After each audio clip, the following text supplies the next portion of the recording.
kinuwento niya sa akin ang nakakatawang karanasan niya sa lalaki na nakasama niya. Papaano ba naman daw siya mag-enjoy? Halos malaki pa daw ang daliri niya. Gulat na gulat ako habang nagkukwento siya sa akin. Dala ng kalasingan ay ang bawat tanong ko ay sinasagot naman niya. Ay oo nga naman. As in, ganito lang kalaki. Papaano nga naman mag-enjoy nun? So, Hipag, sino sa mga nakaano mo ang masasabi mong pinakamalupit? At yung tipong the best para sa'yo? Yung totoo ha? Sige nga. Ako? Ba't naman natatanong yan? The best? Sa mga naranasan ko? Siguro yung nangyari dito sa bahay.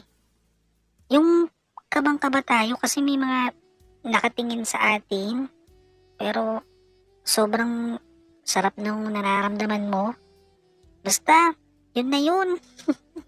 Sabay napakagatlabi si Hipag. Naanimoy, nanunukso. Dahan-dahan niyang nilapit ang mukha niya sa akin. At nung malapit na magkalapit, ay bigla naman akong tinawag ng kapatid niya. Love? Love? Andiyan ka ba sa baba? Samahan mo ko at nag-jingle ako. Andiyan na ba ang ate? Agad akong napatayo at naitulak si Hipag. Nagmamadali akong nag-ayos ng damit at sumagot sa asawa ko. Sabay lakad, papunta sa hagdan. Sinalubong ko at inilalayan sa pagbaba ang aking asawa. Hawak-hawak ko ang isang kamay niya at nakahawak din sa kanyang balakang. Dumating na ba ang ate? Ang sakit ng tagiliran ko. Sumisiksik si baby. Oo love. Andiyan na siya. Kadarating lang. Nang makatapos mag-CR si Mrs. ay sandaling nag-usap ang magkapatid. Pilit pinapatulog ng aking asawa si Hipag doon sa kwarto ng aming magiging anak. Ngunit tumanggi ito. Okay na raw siya sa sala at maaga rin daw aalis.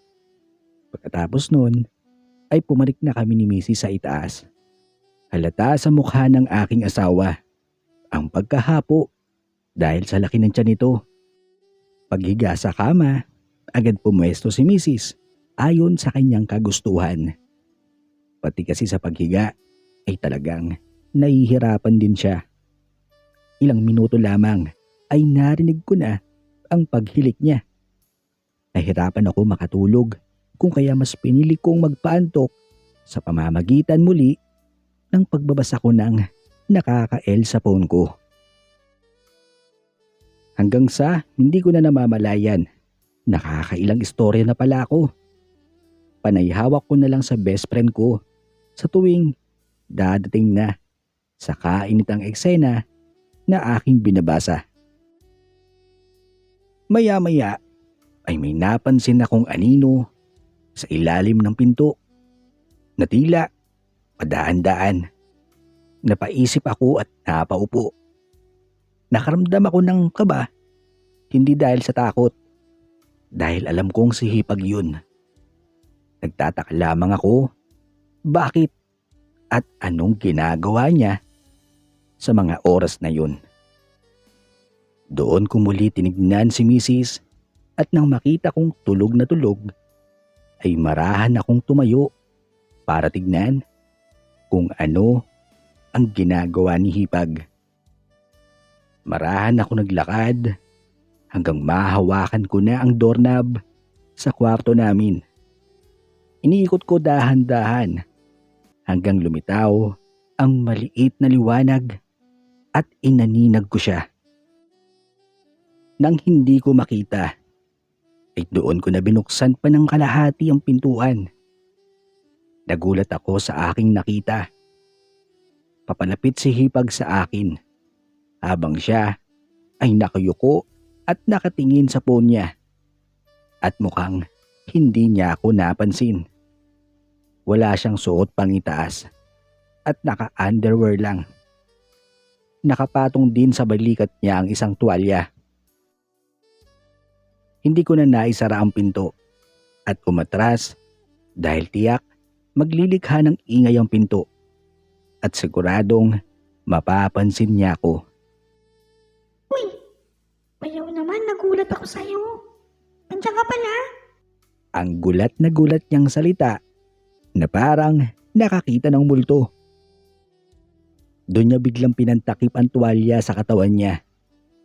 Bakas na bakas sa mukha niya ang pagkagulat dahil buong akala niya ay siya na lamang ang gising ng mga oras na yun.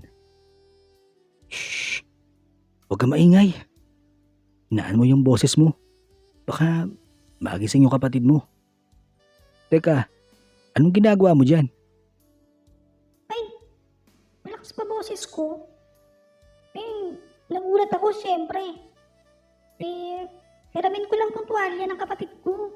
Magka-shower ako. Pampabawas amats. Ha? Magka-shower ka pa? Anong oras na oh? Saka, lasing ka na nga. Tuwalya ko yung gamit mo. Ayan oh, pangalan ko nakalagay. Ha? Ay, oo nga no. Sensya na. O ito, kunin mo na oh. Ay, huwag mo na tanggalin. Sige, at mag-shower ka na. Ikukuha na lang kita ng bagong tuwalya sa aparador. Kumindat si Hipag at pinisilang pisngi ko. Muli akong naglakad ng marahan papunta sa aparador at ingat na ingat makalikha ng ingay at iniiwasang magising ang aking asawa. Sobrang kaba ko at hindi ko alam anong pumasok sa aking isipan noong mga sandaling yun. Walang nagawa ang aking sarili kundi sundan ang lawa na alam kong magpapawi ng aking uhaw. Bitbit ang tuwalya, bumaba ako at sinundan ng humahalimuyak na amoy na nanggagaling sa baba. Matyaga akong naghintay sa tapat ng CR habang inihintay na matapos ang aking hipag. Maya-maya nga'y bumukas na ang saradong pinto at sumungaw doon ang bagong paligong si Hipag. Iniabot ko ang tuwalya sa kanyang kamay habang nakatingin siya sa aking mga mata na parabang may gusto siyang ipaihuwatig. Pakiramdam ko nooy parang bumalik ang kahapon. Halos bumingi sa akin ang malakas na kaba.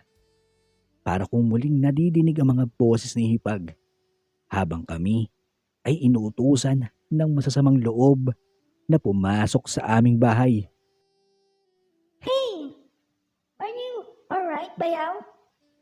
Ang tanong sa akin ni Hipag nang mapansing tulala ako. Bakit? Nariyan ka pa? Bakit hindi ka pa pumanik? Pumanik ka na at baka magising ang asawa mo.